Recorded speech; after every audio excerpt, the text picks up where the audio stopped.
నమస్తే, welcome to our channel. నేను మీ సిరి. BRS party విలీనం కాబోతుందా? ఇంతకీ ఆ పార్టీ ఏ పార్టీలో విలీనం చేయబోతున్నారు? అసలు తెలంగాణలో బీఆర్ఎస్ పార్టీ ఉంటుందా, ఊడుతుందా? సో ఈ అంశాన్ని మనకు వివరించడానికి మనతో పాటు ఉన్నారు ప్రముఖ senior journalist, political analyst C S Rao. నమస్కారం సార్. నమస్తే సార్, ఇప్పుడు చూస్తుంటే తెలంగాణ ప్రాంతీయ పార్టీగా టీఆర్ఎస్గా ఉండేది బీఆర్ఎస్గా మారింది. ఎన్నికల తర్వాత ఇంకా అసలు ఈ పార్టీ ఉంటుందా ఉండదా అనేది ఒక చర్చ అయితే జరుగుతుంది. ఇప్పుడు బీఆర్ఎస్ పార్టీని ఏదో ఒక పార్టీలో విలీనం చేస్తారన్నట్టుగా వార్తలు వస్తున్నాయి. ఇందులో అసలు వాస్తవం ఉందంటారు? 100% వాస్తవం ఉందని చెప్పి ఆ పార్టీకి సంబంధించినటువంటి మాజీ మంత్రి ఎర్రబెల్లి దయాకరే చెప్పాడు. ఏం చెప్పారు ఆయన? బీఆర్ఎస్ పార్టీని మార్చబోతున్నాము అని చెప్పి చెప్పాడు. అంటే మార్చబోతున్నాం అంటే అర్థం ఏంటి?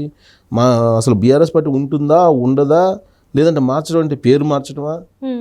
బీఆర్ఎస్ పార్టీ అయితే ఉండదు అని చెప్పి ఆయన చెప్తున్నారు. దాని మీద మేము పరిశీలిస్తున్నాము బీఆర్ఎస్ పార్టీని విలీనం చేయడానికి అని చెప్పి చెప్తున్నారు. అంటే ఏ పార్టీలోకి విలీనం చేస్తారు? కాంగ్రెస్ పార్టీలోకి విలీనం చేస్తారా, బీజేపీలోకి విలీనం చేస్తారా, ఏ పార్టీలోకి విలీనం చేస్తారా అనేటువంటి చర్చ మొదలైంది.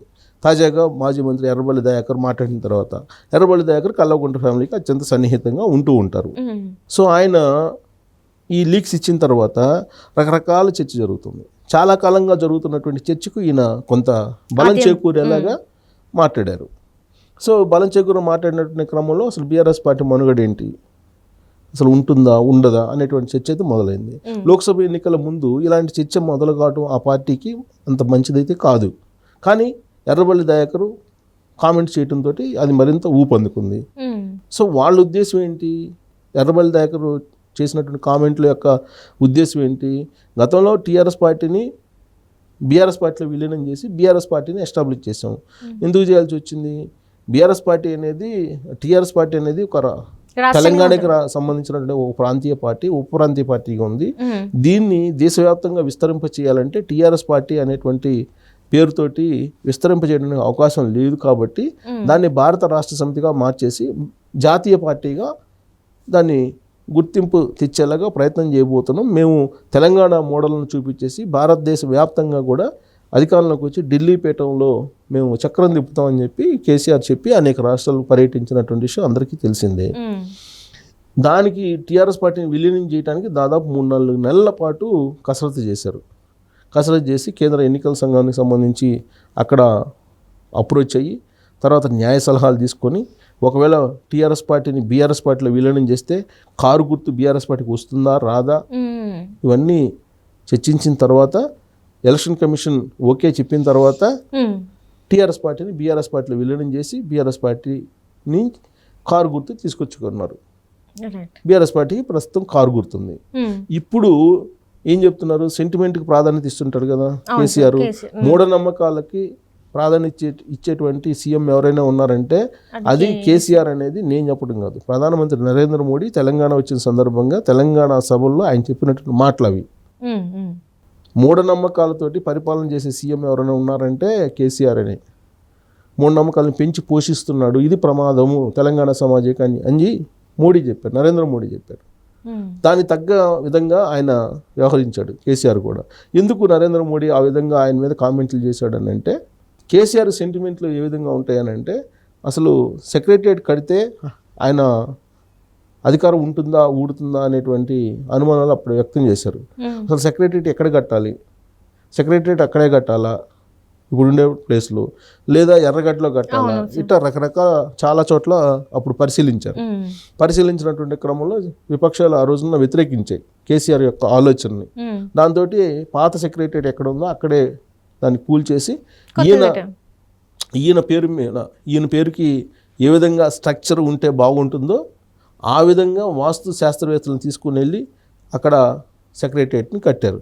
సెక్రటరియట్ని కట్టి పూజలు చేసి ఎట్టకేలకు చివరి నిమిషంలో ఎన్నికలకు ముందు ఆయన అక్కడ ప్రవేశించి వాళ్ళ పూజలు పునస్కారాలు చేశారు. దాని మీద రకరకాల నరబలి ఇచ్చారని ఇదని చాలా కూడా అప్పుడు ప్రచారం జరిగింది. సరే, దాంట్లో వాస్తవం ఉండకపోవచ్చు కానీ ప్రచారం అయితే జరిగింది. ఎందుకంటే మూఢనమ్మకాలకి ఈయన ప్రాధాన్యత ఇస్తారు కాబట్టి. అప్పటి నుంచి ఈయనకి గ్రాఫ్ డౌన్ అవుతూ వచ్చింది. సో ఇప్పుడు అసలు సెక్రటరియట్కి ఆయన సెక్రటరియట్కి అప్పట్లో అడుగు పెట్టడానికి కూడా సెంటిమెంట్ ఫీల్ అయ్యేవాడు. సెక్రటరియట్లోకి పోయి కూర్చుంటే రివ్యూ మీటింగ్లు పెడితే నా పదవి పోద్దేమో అనేటువంటి భయం ఉండేది ఆయనకి. తర్వాత ఎంత దారుణం అంటే తెలంగాణ ముఖ్యమంత్రి అయ్యుండి భద్రాచలం రాములు వారికి పట్టు వస్త్రాలు సమర్పించడానికి వెళ్తే ముఖ్యమంత్రి పదవి పోతుందని చెప్పి సెంటిమెంట్ తోటి ఆయన ఇవ్వలా, వాళ్ళ మనవడిని పంపించాడు ఒకసారి హిమాంశుని. హిమాంశుని ఏ హోదాలో పంపిస్తాడు? తర్వాత బాసర అమ్మవారు సరస్వతి అమ్మవారి దగ్గరికి వెళ్తే ముఖ్యమంత్రి పదవి పోద్దని మొత్తం 10 సంవత్సరాల్లో ఆయన అటువైపు తిరిగి చూడలేదు కదా. అక్కడ ఉండేటువంటి పూజారులు, నేను ఒకసారి పోతే ఆ పూజారులు అక్కడ ఉండేటువంటి వాళ్ళు అయ్యగారులు చెప్పారు, సార్ బాసర అమ్మవారు అంటే అందరికీ ఫేమస్, చదువుల తల్లిగా గుర్తిస్తుంటారు, కానీ ముఖ్యమంత్రి ఇక్కడికి వచ్చి అభివృద్ధి చేయండి టెంపుల్స్ ఒకసారి చూడండి అంటే విజిట్ చేయలేదు. ఆదిలాబాద్ వచ్చినా కానీ ఇటు నుంచి వెళ్ళిపోతుంటాడు రాకుండా, ఇక్కడికి వస్తే ముఖ్యమంత్రి పదవి పోద్దని చెప్పి ఆయన సెంటిమెంట్ అంట అని చెప్పి ఆయన అయ్యగారు చెప్పాడు నాకు. సో ఇలాంటి సెంటిమెంట్ని పెంచి పోషించినటువంటి కేసీఆర్ ఇప్పుడు అసలు పార్టీ బీఆర్ఎస్ పార్టీ అనేది ఆ పేరుతోటి ఉంటే మీకు అసలు భవిష్యత్తు ఉండదని చెప్పి ఎవరో చెప్పారని చెప్పి దాన్ని మళ్ళీ ఏదో ఒక పార్టీలో విలీనం చేసి మళ్ళీ టీఆర్ఎస్ పార్టీని తీసుకురావాలని ఒక ఆలోచన. అంటే టీఆర్ఎస్ పార్టీలో మళ్ళీ తిరిగి విలీనం చేసి టీఆర్ఎస్ పార్టీని తీసుకురావాలని. కానీ దానికి ఎన్నికల కమిషన్ ఒప్పుకునే అవకాశం లేదు. ఆల్రెడీ తెలంగాణ రాజ్య సమితో లేదంటే రైతు సమితో ఒకటి రిజిస్టర్ చేశారు టీఆర్ఎస్ పార్టీ తరఫు నుంచి.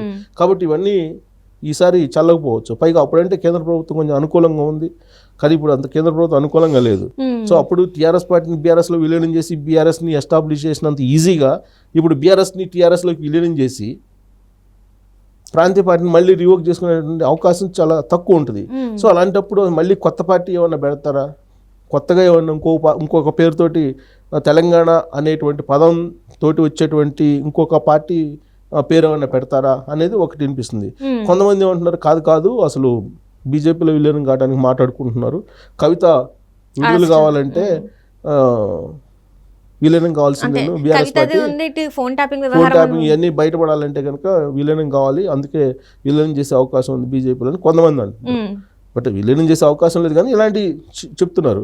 ఇంకొంతమంది ఏమంటున్నారు, అసలు కాంగ్రెస్ పార్టీలో ఎప్పుడో కలిపేస్తా ఉన్నారు టీఆర్ఎస్ పార్టీని, అప్పట్లోనే తెలంగాణ ఇస్తే సోనియా గాంధీకి ప్రామిస్ చేశారు, అప్పట్లోనే కలపాలి, అసలు విలీనం చేయాలి కాంగ్రెస్ పార్టీలో, అందుకని చెప్పి కేసీఆర్ ఆనాడు సోనియా గాంధీకి ఇచ్చినట్టు మాట ప్రకారం ఇప్పుడు బీఆర్ఎస్ పార్టీని కాంగ్రెస్ పార్టీలో విలీనం చేసి ఆయనే కాంగ్రెస్ పార్టీలో చేరతాడు అనేది ఇంకోటి వినబడుతుంది. అంటే వీటన్నిటికీ ఆధారాలు ఉన్నాయి, ఈ చర్చ జరగడానికి ఆధారాలు ఉన్నాయి. కాబట్టి ఒక్కొక్కరు ఒక్కో రకంగా అనుకుంటున్నారు. కేసీఆర్ గురించి ఒక్కొక్కరికి ఒక్కో రకంగా తెలుస్తుంటుంది కదా. మూఢనమ్మకాల గురించి అయ్యగారు చెప్పారు నాకు, నిజమే కదా అది. ఆయన ముఖ్యమంత్రిగా ఉన్నప్పుడు వెళ్ళలేదు, అలాగే ఆయన చాలా చోట్లకి వెళ్ళా ఇలా సెంటిమెంట్ పెట్టుకొని. సో కాబట్టి రాబోయే రోజుల్లో మరి బీఆర్ఎస్ పార్టీ అయితే మనుగడ కష్టం అని చెప్పి చెప్పుకోవచ్చు. దానికి బలం చేకూరేలా ఈ ప్రచారాలు జరుగుతున్నాయి. వీటిలో ఏది వాస్తవం అనేది భవిష్యత్తు నిర్ణయించాలి. అంటే బీజేపీలో అవుతారా, లేదంటే కాంగ్రెస్ పార్టీలో కలిపేస్తారా, లేదంటే ఈ పార్టీనే మళ్ళీ టీఆర్ఎస్లో పెట్టి టీఆర్ఎస్ని తీసుకొస్తారా, ఇవన్నిటికీ భవిష్యత్. Right, thank you so much sir. Thank you.